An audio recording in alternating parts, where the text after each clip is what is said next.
In this video, we're going to talk a little bit about how to get started with Nototo and a couple of tips and tricks to keep in mind as you're going along. I think the best way to get started with using Nototo is to just make a terrain. I'm clicking one here. Make a terrain, pick a color for it. Don't make it too big. And just put a note on top. So let's say this is my chemistry note.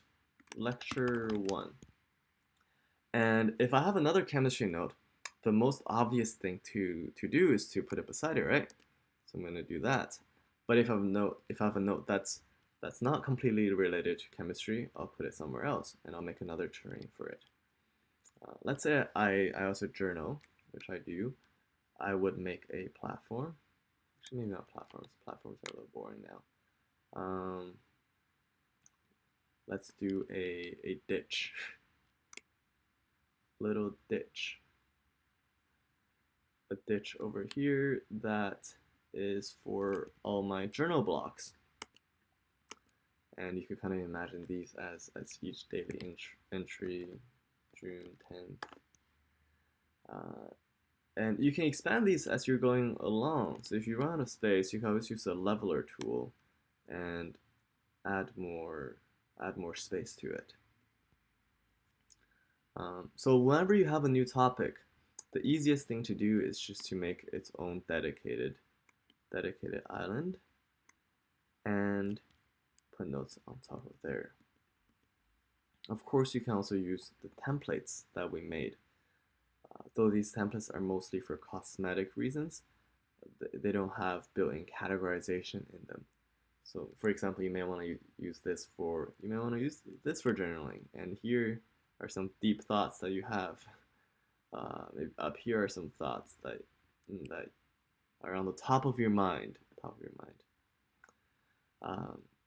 So as you have more and more of these islands, uh, things are gonna start to look a little crowded. And then what you can do is by putting these platforms on top of another platform, because these are essentially folders, right? So I don't remember what this one was. Let's say this is a biology island and this is the chemistry island or platform. What you can do is to make a bigger platform. Let's make it yellow. A bigger platform and select these two. So this is the select tool. I clicked Q and right click, click move, and move them on top of the new big terrain that you've just created. So now what you have here is the big white platform is a folder that has two subfolders in there.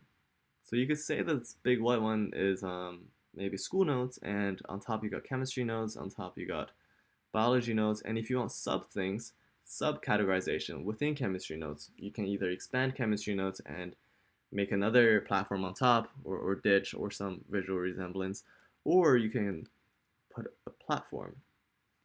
So platform spatially compresses space, which means that you can put a lot of notes on there, and they don't take that much space.